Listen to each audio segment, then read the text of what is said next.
What is up, guys, and welcome back to another lens walkabout. Today we are walking around Bedford embankment in the UK, and we're going to be testing this, the Canon 8 to 15mm f4L fisheye lens. We're also going to be using the Canon EOS R5. Let's go.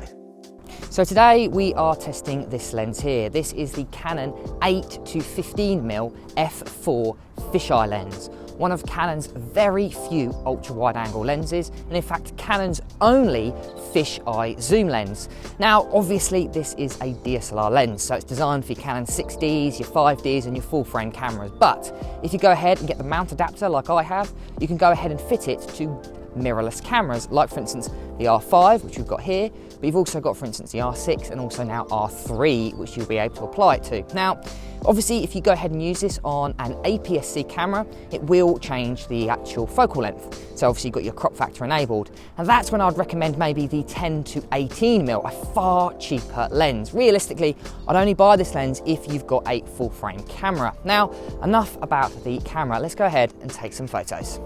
Now I've come down to Bedford embankment, and it is a lovely this time of year. Now I find using this lens is really interesting for kind of landscape and overall street photography. Because of the kind of extreme focal length, you can get some very interesting perspectives from what is just everyday life. So for instance, I'm going to take some quite close macro work with this lens, but you're able to get basically the entire actual kind of landscape in while being incredibly close to your subject. Now, the first thing you'll notice with this lens, to be honest with you, is it's incredibly light, coming in at just over 500 grams, which you compare it to any other ultra-wide angle zoom lens made by Canon, it's pretty much half the weight and half the size. Realistically, if you compare it to the Canon 11 to 24mm f4, although it's got the same aperture, it's pretty much double the size and double the weight. Now, if we go ahead and take another close photo of this, you can see how close you can genuinely get to your subjects. So you can get to around 15 centimeters, which again offers a really interesting perspective. You've got this kind of macro look, but you've also got this incredibly wide angle nature as well. So you can kind of show off the depth of field with the f4, but at the same time get the entire shot in place, which is really interesting for doing landscapes and kind of macro work. Now, Bedford is famous for its bridges, and I must say it's got quite a few. The one that we're coming up here is the Butterfly Bridge, which is one of the newer bridges in Bedford. It kind of connects the kind of one side of the embankment to kind of where the kind of rowing clubs are, I think, and it's actually a really interesting shape. It's called the Butterfly Bridge, as you can see, because it's shaped like a butterfly, I suppose. Now, a lot of people feed the swans off this bridge, which you can see there are about 20 swans around here. Again, something that Bedford is famous for is the amount of swans. So we could try and get close, but not too close, to get some interesting macro shots of these with the 8 to 15mm.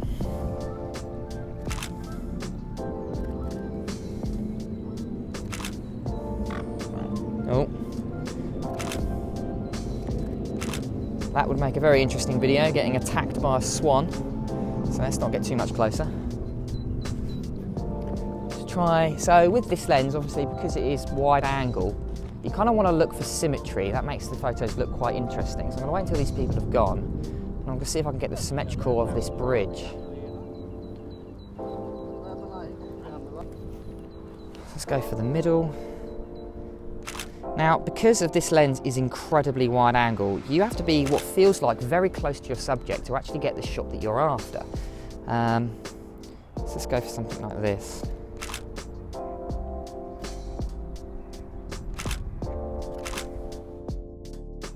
Now, the image quality of this lens is interesting. Because of how wide angle it is, sometimes you can get very close to your subjects and it looks like they're all out of focus, but they aren't. It's just to do with the depth of field of the lens.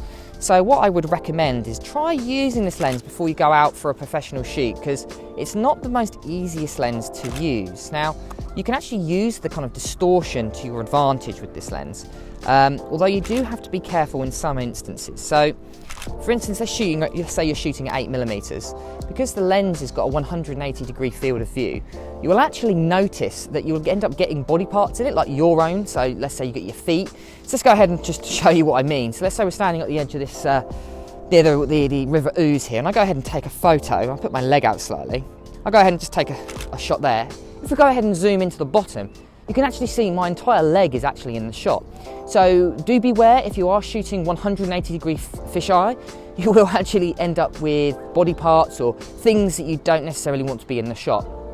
you've got to really think, the wider you go, you've really got to think about your kind of composition and perspective. It's not like I was saying, it's not the easiest lens to use, but the shots you can get from it are absolutely outstanding if you get it all right and everything is in place. Now, one thing to note with this lens is its autofocus. It is incredibly quick. And even with the new mirrorless cameras, it is very, very precise. And it's something that I really liked about using this lens. To be honest, most wide angle lenses have great autofocus, but I would say this lens really does stand up to the others, especially as it's an ultra wide angle fisheye.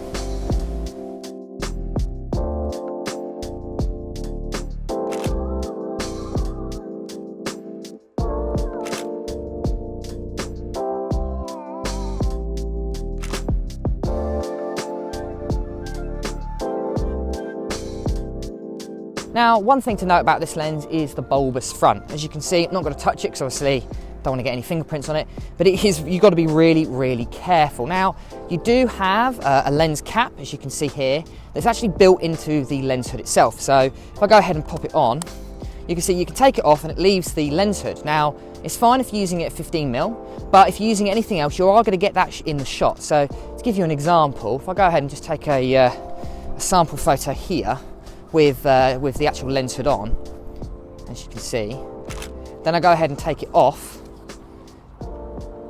you can see it actually ends up in the shot. So if you are planning on shooting ultra wide angle, so fisheye, you're not going to be able to actually use this lens hood here. So do bear that in mind. Luckily, this lens is quite good with flaring. You can see a lot of the shots we've already taken. The sun is obviously bright, sunny, so you'd think you'd get quite bad flaring, but this lens here with its UD elements, especially close to the front of the optics, really do reduce the amount of the lens flaring. As those people are walking across the bridge, just wait until they're over.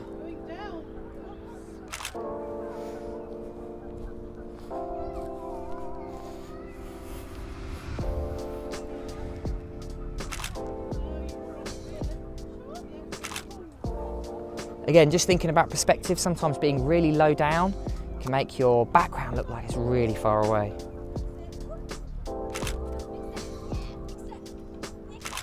Just remember not to get into the shot, because obviously how wide angle it is.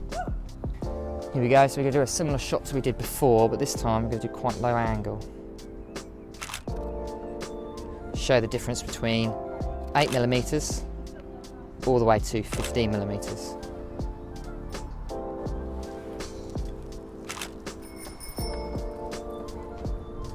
Wait for this person to get over and try and do one more shot.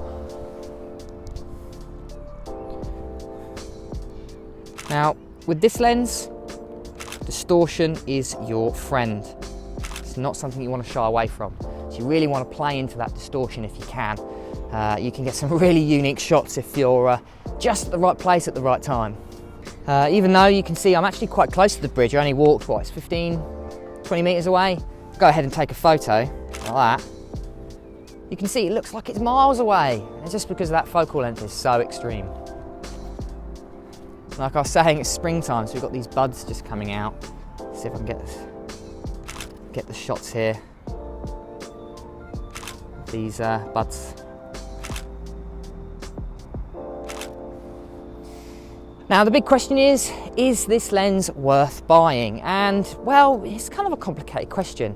For me, I'd probably say no. It's not a lens I'd use day to day, definitely. Again, I'm more of a portrait, wedding and overall events photographer. And I don't think I'd use this lens enough to actually warrant its quite high price.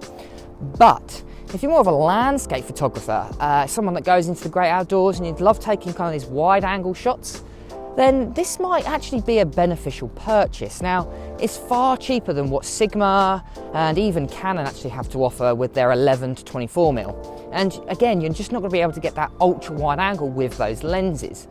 And obviously they're heavier as well. So if you're more of a run and gun landscape photographer, then this actually might be a really beneficial lens. And if you love leaning into that distortion and love taking photos like focus stacking, which is a great way of actually utilizing this lens's optics, then that actually might be a really, really good purchase. Right, I'm gonna go ahead off to my last location, which is the pyramid.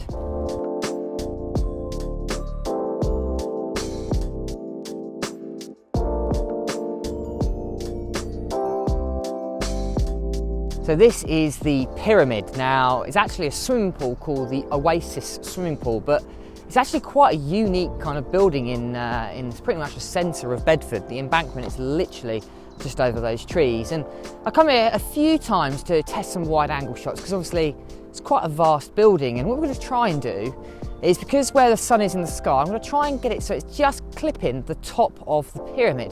So we're going to offer in a little bit of flaring to see how well this lens does in flaring. So let's go and have a look. I'm going to see if I can try and get maybe just at the corner over here. This might be the wrong angle. I might have to actually walk back. Let's try the other side. What I might do is actually go down into this concrete part.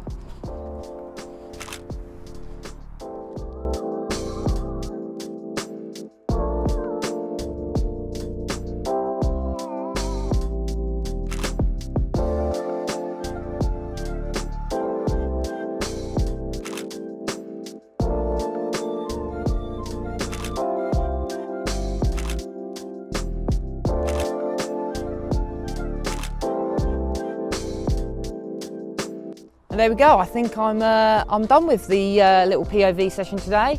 Make sure, guys, if you enjoyed this video, make sure to go ahead and like this video. And also comment if you recommend any places I should go in the future. I'm actually thinking of heading down to London in the next few weeks to go ahead and do another POV session, possibly with the Sigma 35mm, great street lens. But make sure, if you enjoy this type of video, make sure to subscribe down below. And I'll catch you guys next time.